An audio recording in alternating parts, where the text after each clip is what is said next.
What is going on, everybody? Welcome back to Phones and Drones. I wanted to give you guys a quick unboxing of the new Samsung S20 Ultra.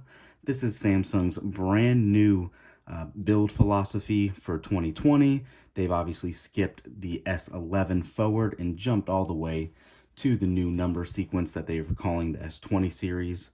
So, without having that said, for those of you guys that have not been following along with Samsung's latest and greatest, they did unveil the Z Flip as well, which is their new foldable phone. For those of you guys that don't follow my channel as well, you know how I feel about their foldables. The Galaxy Fold is actually my primary phone, but we'll be doing some more hands-on with that Fold a little later. But for today, this is more of their mainstream device that is meant to really relate to the masses, whether you get the S20, the S20 Plus, or the Ultra. They all have their own benefits, you can say.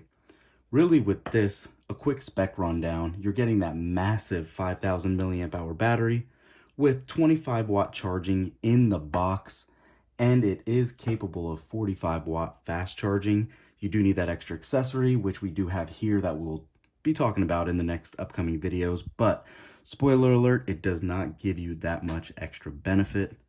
You do get 128 gigs of storage standard. If you want to step it up, you do get 512 gigabytes as a secondary option. This is running the latest and greatest Snapdragon 865 chip. You are getting 12 or 16 gigs of RAM. Obviously, like we said, the Ultra actually does all three different kinds of 5G. You're getting sub-6 millimeter wave, so you have low, medium, and high band on here as well, which is good for really Verizon is what this phone will really get you 5G for. Not a big deal, honestly, yet, unless you're in one of those markets. But still, do not buy a phone right now for 5G. It's just not really beneficial. Aside from that, what this phone is known for is this crazy camera bump that we'll take a look at in a second. But you are getting that 108 megapixel wide-angle lens, a 12 megapixel ultra-wide, and that 48 megapixel telephoto lens.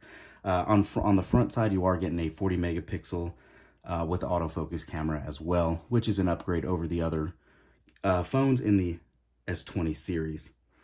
Good to know. Again, is it a little overkill? Yes. We're going for some monster numbers on this S20 series, and they threw everything but the kitchen sink at this.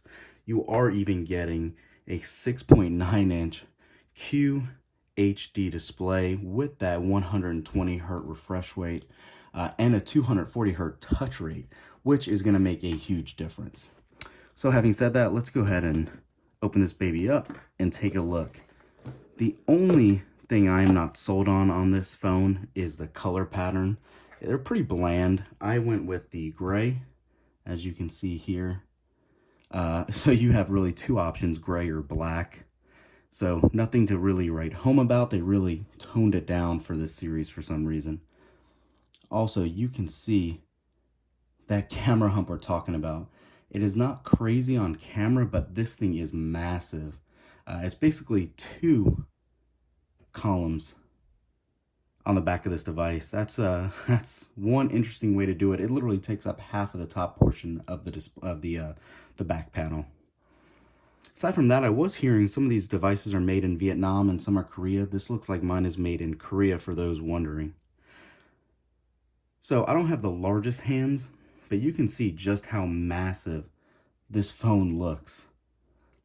You do have that selfie camera right up top, that 40 megapixel one, but aside from that, it is really an uninterrupted display that looks great.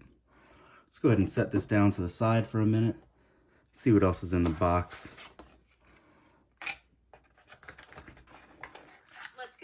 So there we go. Here is our USB-C 25 watt fast charger. Let's see what's in here. All right, nothing in there. You have your USB to USB cable and your braided headphones with ear tips. Pretty common what you get in the packages nowadays. Nothing major in here. Let's see if they have the instructions on the bottom. Yep. As Samsung's done with my other Z Flip unboxing, you can see here is where you will find your SIM ejector tool and any literature about the phone. Not too much else is really included in this, guys. I will go ahead and get this baby powered up and get all my information in, and obviously be doing another video for you guys in that regard. What do you guys think of the design? Are you a fan of this monster camera setup with that 100x space zoom? That's really just a gimmick. What do you guys think? Is this going to be your next phone? I'm really curious. Leave a comment down below, guys. Thanks for watching. Give us a thumbs up, subscribe to the channel, and we'll catch you in the next one.